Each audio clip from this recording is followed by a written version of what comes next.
ധാരാളം പേർ ആരംഭിച്ച് അതിൽ വിജയം കണ്ടെത്തിയ ഒരു ബിസിനസ് ആശയമാണ് ഇന്നത്തെ വീഡിയോയിൽ പറയാൻ പോകുന്നത്. വീഡിയോ പൂർണ്ണമായിട്ടും കാണുക. ഇന്ത്യയിൽ എങ്ങനെ ഒരു ഹോട്ടൽ ബിസിനസ് ആരംഭിക്കാമെന്നും ഇതിലൂടെ എങ്ങനെ നമുക്ക് നല്ലൊരു പ്രോഫിറ്റ് ഉണ്ടാക്കാം എന്നുള്ളതുമാണ് വീഡിയോയിൽ പറയാൻ പോകുന്നത്. ഇപ്പോൾ ഹോട്ടൽ ബിസിനസ് എന്ന് കേൾക്കുമ്പോൾ തന്നെ നിങ്ങളുടെ ചിന്തയിൽ വരുന്നത് ഈ ഒരു ബിസിനസ് തുടങ്ങിയാൽ അത് നഷ്ടമാവില്ലേ, ഒരുപാട് പേർ തുടങ്ങിയിട്ട് അത് പൂട്ടിപ്പോയിട്ടില്ലേ എന്നൊക്കെയാണ്. എന്നാൽ അങ്ങനെ പൂട്ടിയിട്ടുള്ളവർക്ക് അതിന്റെ കൃത്യമായിട്ടുള്ള മാർക്കറ്റിംഗ് രീതികൾ അറിയാത്തത് കൊണ്ടാണ്, അവർക്ക് എങ്ങനെ അത് വിജയിപ്പിക്കണം എന്നതിനെ കുറിച്ച് യാതൊരു ധാരണയും ഇല്ലാത്തത് കൊണ്ടാണ് അത് പരാജയപ്പെടാൻ കാരണം. എന്നാൽ നിങ്ങൾക്ക് നല്ലൊരു ബിസിനസ് തന്ത്രം ഉണ്ട് എന്നുണ്ടെങ്കിൽ തീർച്ചയായിട്ടും ഇത് നല്ല പ്രോഫിറ്റ് ഉണ്ടാക്കാൻ പറ്റിയിട്ടുള്ള ഒരു ബിസിനസ് ആണ്. ചെറിയ രീതിയിലും വലിയ രീതിയിലും ഒക്കെ നിങ്ങൾക്ക് ആരംഭിച്ച് ദിവസേന തന്നെ നല്ലൊരു പ്രോഫിറ്റ് ഉണ്ടാക്കാൻ പറ്റിയിട്ടുള്ള ഒരു ബിസിനസ് ആണ്. ഇത് നഷ്ടം വരാതെ എങ്ങനെ കൊണ്ടുപോകാൻ പറ്റും, അതിന് എന്തൊക്കെയാണ് നിങ്ങൾ ചെയ്യേണ്ടത്, എങ്ങനെയാണ് ആരംഭിക്കേണ്ടത് എന്നുള്ള കാര്യങ്ങളൊക്കെ അറിയുന്നതിന് വേണ്ടി വീഡിയോ പൂർണ്ണമായിട്ടും കാണുക. ആദ്യമായിട്ട് നിങ്ങൾ നല്ലൊരു ലൊക്കേഷൻ തിരഞ്ഞെടുക്കുക. ആൾക്കാർ കൂടുതൽ വരുന്ന ഒരു സ്ഥലം വേണം നിങ്ങൾ ഇതിനായിട്ട് തിരഞ്ഞെടുക്കേണ്ടത്. അപ്പോൾ അവിടെ എന്തൊക്കെ ഫുഡുകളാണ് കൊടുക്കേണ്ടത് എന്നുള്ളത് നിങ്ങൾ ആദ്യം തന്നെ തീരുമാനിക്കണം. അവിടെ എത്രത്തോളം ഹോട്ടലുകൾ ഉണ്ട് എന്നുള്ള കാര്യങ്ങളൊക്കെ തീർച്ചയായിട്ടും മനസ്സിലാക്കണം. അവിടെ നിന്ന് വ്യത്യസ്തമായി നിങ്ങളുടെ റേറ്റിംഗും ഫുഡിന്റെ ടേസ്റ്റും ഒക്കെ വളരെയധികം വ്യത്യസ്തതയുള്ളതായിരിക്കണം. ഒരു ഹോട്ടൽ ബിസിനസ്സിൽ കസ്റ്റമറിനെ എപ്പോഴും സന്തോഷിപ്പിക്കുന്നത് നമ്മൾ കൊടുക്കുന്ന ഫുഡിന്റെ ക്വാളിറ്റിയും അതിന്റെ ക്വാണ്ടിറ്റിയുമാണ്.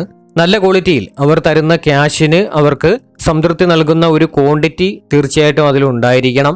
തുടക്കത്തിൽ നിങ്ങളുടെ ഹോട്ടലിൽ നിന്ന് ഫുഡ് കഴിക്കുന്ന കസ്റ്റമേഴ്സിനോട് നിങ്ങൾ ഫീഡ്ബാക്ക് ചോദിക്കണം. അപ്പോൾ അവിടെ ഫീഡ്ബാക്ക് എന്താണോ അതിനനുസരിച്ച് നിങ്ങൾക്ക് ഇംപ്രൂവ് ചെയ്യാൻ സാധിക്കും. എന്നാൽ ചില കസ്റ്റമേഴ്സ് ചിലപ്പോൾ കൃത്യമായിട്ട് എല്ലാം പറഞ്ഞെന്ന് വരില്ല. അങ്ങനെയുള്ള സാഹചര്യങ്ങളിൽ അവർ കഴിച്ച ഭക്ഷണം നിങ്ങൾ നോക്കുമ്പോൾ അവർ എന്തെങ്കിലും കഴിക്കാതെ മാറ്റി വെച്ചിട്ടുണ്ടോ എന്നുള്ള കാര്യങ്ങൾ നിങ്ങൾ ശ്രദ്ധിക്കണം. അപ്പോൾ നിങ്ങൾക്ക് മനസ്സിലാക്കാൻ കഴിയും അതിന്റെ രുചിയിൽ എന്തെങ്കിലും ഒരു വ്യത്യാസം ഉണ്ടായിരിക്കും. അവർക്ക് ഇഷ്ടപ്പെടാത്തത് കൊണ്ടായിരിക്കും അത് മാറ്റിവെച്ചതെന്ന് മനസ്സിലാക്കി നിങ്ങളത് മാറ്റം വരുത്തേണ്ടതുണ്ട്. അപ്പോൾ അങ്ങനെ അവർ മാറ്റിവെച്ചിട്ടുള്ള ആ ഒരു ഫുഡ് കിച്ചണിൽ പോയി നിങ്ങൾ അത് ടേസ്റ്റ് ചെയ്ത് നോക്കുക. അപ്പോൾ നിങ്ങൾക്ക് മനസ്സിലാവും, നിങ്ങൾക്ക് തോന്നും ഇതിൽ എന്തെങ്കിലും ഒരു കുറവുണ്ട് എന്ന് നിങ്ങൾക്ക് മനസ്സിലാക്കാൻ സാധിക്കുകയാണെന്നുണ്ടെങ്കിൽ തീർച്ചയായിട്ടും നിങ്ങളത് മാറ്റി പുതിയ ചേരുവകൾ ആഡ് ചെയ്യുക. ക്വാണ്ടിറ്റിയിൽ നിങ്ങൾ ശ്രദ്ധിക്കേണ്ട ഒരു കാര്യം, നിങ്ങളുടെ സമീപത്തൊക്കെയുള്ള മറ്റു ഹോട്ടലുകാർ ഇതേ ഫുഡ് കൊടുക്കുന്നവർ എത്രത്തോളം ക്വാണ്ടിറ്റി കൊടുക്കുന്നുണ്ട് എന്ന് മനസ്സിലാക്കിയതിന് ശേഷം അതേ അളവിലോ അതിൽ കൂടുതലോ നിങ്ങളും കൊടുക്കാൻ ശ്രമിക്കുക. ഇനി നിങ്ങളുടെ സെയിൽ കൂടുതൽ ഇംപ്രൂവ് ചെയ്യാൻ വേണ്ടിയിട്ട് ഹോം ഡെലിവറി സൗകര്യങ്ങൾ നിങ്ങൾ അവിടെ ഏർപ്പെടുത്തുക. ഫുഡ് ഓർഡർ ചെയ്യുന്നവർക്ക് കൊണ്ടെത്തിക്കാനുള്ള സൗകര്യങ്ങൾ കൂടി നിങ്ങൾ അവിടെ ഏർപ്പാട് ചെയ്യുകയാണ് എന്നുണ്ടെങ്കിൽ നിങ്ങൾക്ക് കൂടുതൽ വിറ്റഴിക്കപ്പെടും. ഹോം ഡെലിവറി സർവീസുകൾ നിങ്ങൾക്ക് രണ്ട് രീതിയിൽ ചെയ്യാൻ പറ്റും. ഒന്ന്, നിങ്ങളുടെ തന്നെ സ്വന്തം ആളിനെ വെച്ചുകൊണ്ട് നിങ്ങൾക്ക് അത് പാർട്ട് ടൈം ആയിട്ട് നിങ്ങൾക്ക് അത് എത്തിക്കാൻ പറ്റും. പക്ഷെ അത് കുറച്ച് ഏരിയയിൽ മാത്രമേ അങ്ങനെ ചെയ്യാൻ പറ്റുള്ളൂ. അതല്ല എന്നുണ്ടെങ്കിൽ നിങ്ങൾക്ക് സ്വിഗ്ഗി, സൊമാറ്റോ തുടങ്ങിയ ആപ്ലിക്കേഷനുകളിലൂടെ നിങ്ങൾക്ക് നിങ്ങളുടെ പ്രോഡക്റ്റ് വിൽക്കാൻ സാധിക്കും. അതുപോലെ തന്നെ നിങ്ങൾ ഇടയ്ക്കിടയ്ക്ക് സ്പെഷ്യൽ ഓഫറുകളൊക്കെ നൽകുക. നിങ്ങളുടെ ബില്ലിലാണെങ്കിലും ഡിസ്കൗണ്ട് ചെയ്തൊക്കെ കൊടുക്കാൻ പറ്റും, അല്ലെങ്കിൽ എന്തെങ്കിലും ഒന്ന് ഫ്രീ ആയിട്ടൊക്കെ അവർക്ക് കൊടുക്കാൻ പറ്റും. അങ്ങനെയുള്ള ഓഫറുകളൊക്കെ എപ്പോഴും കസ്റ്റമേഴ്സിനെ ആകർഷിക്കുന്ന ഒന്ന് തന്നെയാണ്. അതുപോലെ തന്നെ നിങ്ങൾ കോംബോ ഓഫറുകൾ ഏർപ്പെടുത്തുക. അത് നല്ലൊരു സാധ്യതയാണ്. കാരണം എല്ലാവർക്കും എല്ലാം വാങ്ങി കഴിക്കാനുള്ള സാമ്പത്തികവും അല്ലെങ്കിൽ അത്രത്തോളം കഴിക്കാനുള്ള ഒരു വയറിൽ സ്ഥലവും ഒന്നും ഉണ്ടായിരിക്കില്ല. അപ്പോൾ നിങ്ങൾ ചെയ്യേണ്ടത് കുറച്ച് ക്വാണ്ടിറ്റിയിൽ ഒരുപാട് സാധനങ്ങൾ ഇങ്ങനെ കോംബോ ഉൾപ്പെടുത്തിക്കൊണ്ട് അവർക്ക് നൽകുക. ഇനി നിങ്ങൾക്ക് സോഷ്യൽ മീഡിയ വഴി ഇത് പ്രൊമോട്ട് ചെയ്യാവുന്നതാണ്. നിങ്ങളുടെ ഹോട്ടലിലുള്ള സ്പെഷ്യൽ ഓഫറുകളെ പറ്റിയിട്ടും ഫുഡുകളെ പറ്റിയിട്ടും കോംബോ ഓഫറുകളെ പറ്റിയിട്ടും ഒക്കെയുള്ള ഡീറ്റെയിൽസ് നിങ്ങൾക്ക് അവിടെ ഷെയർ ചെയ്യാം. അതും കസ്റ്റമേഴ്സിനെ ആകർഷിക്കുന്ന ഒന്നാണ്. അതിലൂടെ നിങ്ങൾക്ക് ഓൺലൈനായിട്ടുള്ള ഓർഡറുകളും ലഭിക്കും. തുടക്കത്തിൽ നമ്മൾ ഉണ്ടാക്കുന്ന ഫുഡിന് ഒരു കാൽക്കുലേഷൻ ഉണ്ടായിരിക്കണം. കാരണം എത്ര കസ്റ്റമേഴ്സ് വരും എന്നുള്ള ഒരു ധാരണ നമുക്ക് ആദ്യം ഉണ്ടായിരിക്കില്ല. അപ്പോൾ ഒരുപാട് ഫുഡ് ഉണ്ടാക്കി വെച്ച് കഴിഞ്ഞാൽ നിങ്ങൾക്ക് നഷ്ടം വരും. അതുകൊണ്ട് കുറേശ്ശെ നിങ്ങൾ ആദ്യം ഉണ്ടാക്കി വെക്കുക. അപ്പോൾ അവിടെ ഓരോ കസ്റ്റമേഴ്സ് വന്ന് ഏത് ഫുഡൊക്കെയാണ് അവർ ആവശ്യപ്പെടുന്നത് എന്ന് നോക്കുക. അതിനനുസരിച്ച് ഉള്ള ഫുഡുകൾ പിന്നീട് നിങ്ങൾക്ക് തയ്യാറാക്കാവുന്നതാണ്.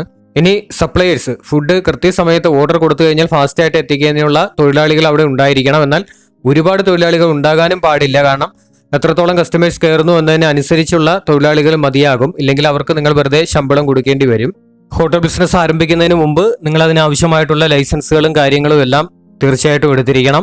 നമ്മൾ കസ്റ്റമേഴ്സിനോടുള്ള പെരുമാറ്റവും വളരെ ഇമ്പോർട്ടൻ്റ് ആണ്. വളരെ നല്ല രീതിയിൽ, മാന്യമായ രീതിയിൽ മാത്രമായിരിക്കണം അവരോട് നമ്മൾ എപ്പോഴും പെരുമാറേണ്ടത്. എങ്കിൽ മാത്രമാണ് കസ്റ്റമേഴ്സ് വീണ്ടും അവിടെ വരുള്ളൂ. പിന്നെ നമ്മൾ മനസ്സിലാക്കേണ്ട ഒരു കാര്യം, ഒരുപാട് ഹോട്ടലുകൾ ഉള്ള ഒരു സ്ഥലത്താണ് നിങ്ങളൊരു പുതിയ ഹോട്ടൽ ആരംഭിക്കുന്നത് എന്നുണ്ടെങ്കിൽ വളരെ പെട്ടെന്ന് സക്സസ് ആവണമെന്നില്ല.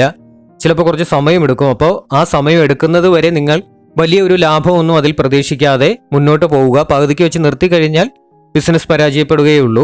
അപ്പോൾ നിങ്ങൾ മാക്സിമം അവിടെ പിടിച്ചു നിന്ന് നിങ്ങളുടെ മാർക്കറ്റിംഗ് ട്രിക്സ് ഒക്കെ ഉപയോഗിച്ചുകൊണ്ട് ബിസിനസ് വളർത്തി കഴിഞ്ഞാൽ നിങ്ങൾക്ക് തീർച്ചയായിട്ടും വിജയിക്കാൻ കഴിയും.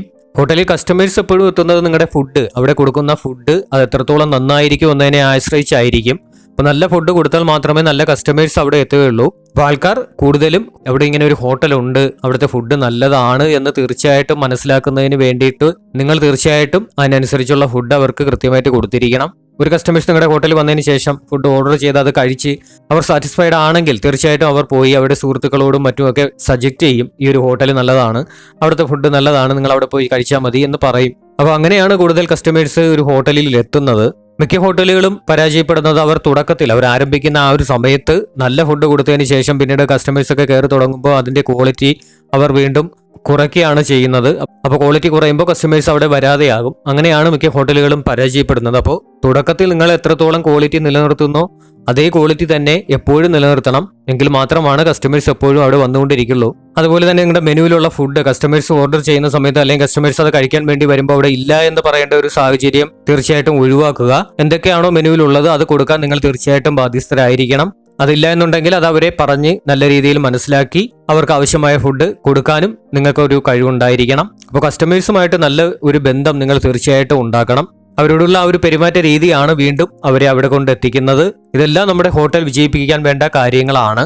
ഏതൊരു വ്യവസായത്തെ സംബന്ധിച്ചിടത്തോളം അതിന്റെ വിജയം എന്ന് പറയുന്നത് അറിവാണ്. ആ ഒരു ബിസിനസിനെ പറ്റിയിട്ട് അല്ലെങ്കിൽ ആ ഒരു വ്യവസായത്തെ പറ്റിയിട്ടുള്ള നമ്മുടെ അറിവ് അതിന്റെ വിജയത്തെ വളരെയധികം സഹായിക്കും. ചിലർ എന്തെങ്കിലും ഒരു ബിസിനസിനെ പറ്റിയിട്ട് അറിഞ്ഞ ഉടനെ അതിനെപ്പറ്റി കൂടുതലൊന്നും അന്വേഷിക്കാതെ അതിലേക്ക് എടുത്തു ചാടുകയാണ് ചെയ്യുന്നത്. അപ്പോൾ അത് അവർക്ക് അതിനെപ്പറ്റി വലിയ നോളജ് ഇല്ലാത്തത് കൊണ്ട് തന്നെ അത് ചിലപ്പോൾ പരാജയത്തിൽ അവരെ കൊണ്ട് എത്തിക്കും. ഇപ്പൊ നിങ്ങളെ സംബന്ധിച്ചിടത്തോളം നിങ്ങളൊരു ഹോട്ടലോ റിസോർട്ടോ ഒക്കെ നടത്തുമ്പോൾ നിങ്ങൾക്ക് നിങ്ങളുടെ അറിവോട് കൂടിയുള്ള തീരുമാനങ്ങൾ എടുക്കാൻ തീർച്ചയായിട്ടും കഴിയണം. അവിടെ ഉണ്ടാകുന്ന എല്ലാ പ്രശ്നങ്ങൾക്കും പരിഹാരം കണ്ടെത്താനും നിങ്ങൾക്ക് കഴിഞ്ഞിരിക്കണം. പിന്നെ ഈ ഒരു ബിസിനസ് ആരംഭിച്ചു കഴിയുമ്പോൾ ഒരു പോസിറ്റീവ് മനോഭാവം വേണം നിങ്ങൾക്ക് ഉണ്ടായിരിക്കേണ്ടത്. അപ്പൊ ഈ ഒരു ബിസിനസിന്റെ വിവിധ വെല്ലുവിളികളും അതിന്റെ തിരിച്ചടികളും ഒക്കെ തരണം ചെയ്യാൻ ആ ഒരു പോസിറ്റീവ് മനോഭാവം നിങ്ങളെ എപ്പോഴും സഹായിക്കും. നമ്മൾ പറഞ്ഞതുപോലെ ഒരു ബിസിനസ് നമ്മൾ അതിലേക്ക് എടുത്ത് ചാടി ചെയ്യേണ്ട ഒന്നല്ല, അതൊരു പാഷനാക്കി എടുക്കുക. ഇപ്പോൾ ഒരു ഹോട്ടൽ ബിസിനസ് തുടങ്ങാൻ നിങ്ങൾക്ക് താല്പര്യം ഉണ്ടെന്നുണ്ടെങ്കിൽ അത് നിങ്ങളുടെ ഒരു പാഷനായിട്ട് നിങ്ങൾ കണക്കാക്കി അതിലേക്ക് ഇറങ്ങുകയാണെന്നുണ്ടെങ്കിൽ നിങ്ങളത് ചെയ്യുമ്പോൾ നിങ്ങൾക്കൊരു സംതൃപ്തി ഉണ്ടാകും. വിനോദസഞ്ചാരികളൊക്കെ വരുന്ന ഒരു സ്ഥലത്താണ് നിങ്ങളുടെ ഹോട്ടൽ സ്ഥിതി ചെയ്യുന്നത് എന്നുണ്ടെങ്കിൽ നിങ്ങൾക്ക് അവിടെ നിന്ന് കൂടുതൽ